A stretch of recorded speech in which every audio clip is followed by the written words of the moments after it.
شادی کی پہلی رات ایک ایسا راز سامنے آیا جس نے ایک عورت کے دل میں نفرت کا زخم چھوڑ دیا۔ پھر اسی زخم کی قیمت ایک معصوم بچے نے پوری زندگی چکائی۔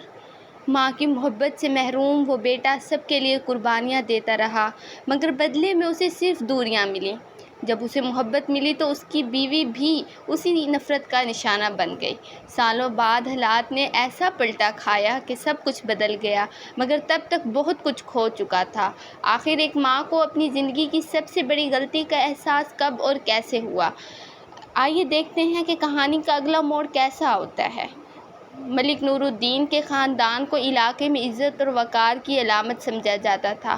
اسی خاندان کے بڑے بیٹے ملک جبار کی شادی اپنے چچا زاد فرحینہ سے ہوئی تو ہر طرف خوشی کا ماحول تھا، لیکن شادی کی پہلی رات ہی فرحینہ کے سارے خواب ٹوٹ گئے جب جبار نے اسے بتایا کہ وہ دراصل اس کی بہن سکینہ کو پسند کرتا تھا اور یہ شادی اس کی مرضی سے نہیں ہوئی۔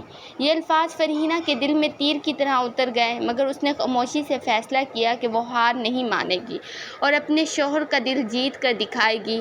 وقت گزرتا گیا، اس نے ہر ممکن کوشش کی، جبار کا خیال رکھا، اس کی پسند ناپسند کو سمجھا اور آہستہ آہستہ جبار اس کے قریب آنے لگا، لیکن اس کی ساس سلطانہ بیگم نے کبھی اسے دل سے قبول نہیں کیا۔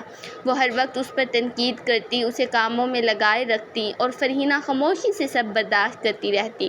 پھر جب وہ پہلی بار ماں بننے والی تھی تو اسے امید تھی کہ اب شاید زندگی بدل جائے گی، مگر ایسا نہ ہوا۔ جبار اسے اپنی ماں کے پاس چھوڑ کر شہر چلا گیا اور فرحینہ نے تنہائی میں اپنی بیٹی جویریہ کو جنم دیا۔ اس کے بعد جب وہ دوبارہ امید سے ہوئی تو اس کے دل میں برسوں کی تلخی پھٹ پڑی، جھگڑے بڑھنے لگے۔ بات یہاں تک پہنچی کہ جبار نے غصے میں اس پر ہاتھ اٹھا دیا۔ فرحینہ اپنے والد کے گھر چلی گئی اور وہیں اس کے بیٹے ازمیر کی پیدائش ہوئی۔ اس نے بچے کو سینے سے لگا کر محسوس کیا کہ شاید یہ اس کی زندگی کا سب سے بڑا خوبصورت تحفہ ہے، مگر قسمت نے اس بچے کے لیے کچھ اور ہی لکھ رکھا تھا۔ کچھ عرصے بعد وہ دوبارہ اپنے شوہر کے گھر واپس آ گئی۔ شروع میں سب ٹھیک رہا، لیکن جب سلطانہ بیگم دوبارہ ان کی زندگی میں آئی تو فرحینہ کے پرانے زخم جاگ اٹھے۔ اس کا غصہ اور نفرت آہستہ آہستہ اس کے اپنے بچوں پر نکلنے لگا، خاص طور پر ازمیر پر۔ ایک دن جب وہ 2 سالہ ازمیر کو معمولی سی غلطی پر مار رہی تھی تو سلطانہ بیگم نے اس کا ہاتھ پکڑ لیا۔ تلخ جملے ادا ہوئے اور بالآخر فیصلہ ہوا کہ ازمیر اپنی دادی کے ساتھ گاؤں میں رہے گا۔ اس دن ایک 2 سالہ بچہ اپنی ماں سے جدا ہو گیا اور اس کے دل میں ایک ایسا خلا پیدا ہوا جو پوری زندگی نہ بھر سکا۔ دادی نے اسے بے پناہ محبت دی، مگر ماں کی کمی پھر بھی باقی رہی۔ ادھر فرحینہ کے مزید بچے پیدا ہوئے، جویریہ، شیزہ، شامیر اور ثنا۔ وہ سب اپنی ماں کے قریب رہے، جبکہ ازمیر دادی کے پاس بڑا ہوتا رہا۔ وقت گزرا، جبار ریٹائر ہو گیا، کاروبار میں نقصان ہو گیا، مالی مشکلات نے گھر کو گھیر لیا۔ ایسے وقت میں ازمیر نے کبھی منہ نہیں موڑا، وہ اپنی تعلیم کے ساتھ ساتھ گھر والوں کا سہارا بنتا رہا۔ جب جویریہ کی شادی طے ہوئی تو اس نے قرض لے کر اپنی ضروریات قربان کر کے اور دن رات محنت کر کے بہن کی شادی میں حصہ ڈالا۔ اسے امید تھی کہ شاید اب گھر والے اسے اپنا سمجھیں گے، مگر ایسا نہ ہوا۔ آخرکار وہ روزگار کے لیے بیرون ملک چلا گیا۔ پردیس میں ہزاروں لوگوں کے درمیان رہتے ہوئے بھی وہ تنہا تھا۔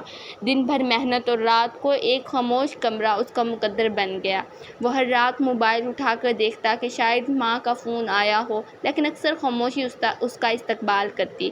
ادھر گھر میں جویریہ کی طلاق ہو گئی، مگر اسے بروقت خبر تک نہ دی گئی۔ جب اسے بعد میں معلوم ہوا تو اس نے شکوہ کیا تو اسے بے حس قرار دیا گیا۔ اس رات وہ بہت رویا، کیونکہ اسے احساس ہو گیا تھا کہ وہ اس گھر کا حصہ ہوتے ہوئے بھی اس گھر کا حصہ نہیں تھا۔ پھر اس کی زندگی میں ایزیہ بطول آئی، ایک نیک، سمجھدار اور محبت کرنے والی لڑکی۔ ازمیر کو لگا کہ اب اس کی تنہائی ختم ہو جائے گی، لیکن قسمت نے یہاں بھی اس کا امتحان لیا۔ شادی کے بعد ایزیہ کو وہ عزت نہ ملی جس کی وہ حقدار تھی۔ صبح سویرے جگایا جانا، ہر وقت شکایتیں سننا، راشن کے خرچ کے طعنے، کام میں نقص نکالنا اور سب سے بڑھ کر شوہر کی خاموشی۔ ایزیہ ہر چیز برداشت کرتی رہی، کیونکہ وہ ازمیر سے محبت کرتی کرتی تھی۔ پھر ازمیر دوبارہ پردیس چلا گیا اور ایزیا اکیلی رہ گئی۔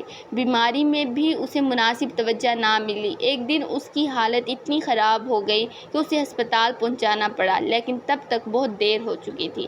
اس نے اپنا بچہ کھو دیا۔ ایزیا کی ماں اپنی بیٹی کی حالت دیکھ کر ٹوٹ گئی اور ایزیا کے دل میں پہلی بار یہ سوال پیدا ہوا کہ آخر اس کا قصور کیا تھا۔ ادھر ازمیر ماں باپ، بہنوں اور گھر والوں کے لیے قربانیاں دیتا رہا، پیسے بھیجتا رہا، ان کی ضروریات پوری کرتا رہا، مگر بدلے میں اسے محبت نہ ملی۔ وقت گزرتا گیا، اس کے اپنے بچے پیدا ہوئے، مگر اس کی ماں نے ان خوشیوں میں بھی وہ گرم جوشی نہ دکھائی جس کی وہ امید رکھتا تھا۔ پھر آہستہ آہستہ اسے احساس ہونے لگا کہ اس نے اپنی بیوی کے ساتھ انصاف نہیں کیا۔ ایک دن اس نے ایزیا سے معافی مانگی اور اعتراف کیا کہ وہ اپنے بچپن کے زخموں کا بوجھ اس پر ڈالتا رہا۔ ایزیا نے آنسوں کے ساتھ صرف اتنا کہا کہ اسے ہمیشہ صرف اپنائیت چاہیے تھی۔ سال گزرتے گئے، بچے اپنی زندگیوں میں مصروف ہو گئے۔ جب بعد دنیا سے رخصت ہو گیا، فرحینہ بوڑھی ہو گئی اور پھر اس کی بینائی بھی چلی گئی۔ وہ مکمل طور پر نابینا ہو گئی۔ اب اسے ہر قدم پر کسی سہارے کی ضرورت تھی۔ جن بچوں کے لیے اس نے اپنی زندگی وقف کر دی تھی، وہ سب اپنی اپنی دنیا میں مصروف تھے، مگر ایک شخص واپس آیا، وہی بیٹا جسے اس نے برسوں اپنے دل سے دور رکھا تھا، ازمیر، اور اس کے ساتھ وہی بہو تھی جسے کبھی دل سے قبول نہیں کیا گیا تھا۔ ایزیا اس کی دوا دیتی، اسے کھانا کھلاتی، راتوں کو جاگ کر اس کی خدمت کرتی اور ازمیر ہر وقت ماں کے ساتھ کھڑا رہتا۔ ایک دن فرحینہ نے ایزیا کا ہاتھ پکڑ کر روتے ہوئے کہا، بیٹی مجھے معاف کر دو، میں نے تمہارے ساتھ بہت زیادتی کی۔ پھر اس نے ازمیر کو اپنے پاس بلایا اور پھوٹ پھوٹ کر روتے ہوئے کہا، بیٹا میں نے باقی بچوں کو محبت دی مگر تمہارا حق ادا نہ کر سکی۔ تم نے میرے سارے حق پورے کیے اور میں تمہیں کبھی ماں کی محبت نہ دے سکی۔ ازمیر کی آنکھوں میں آنسو آ گئے، مگر اس کے دل میں نفرت نہیں تھی۔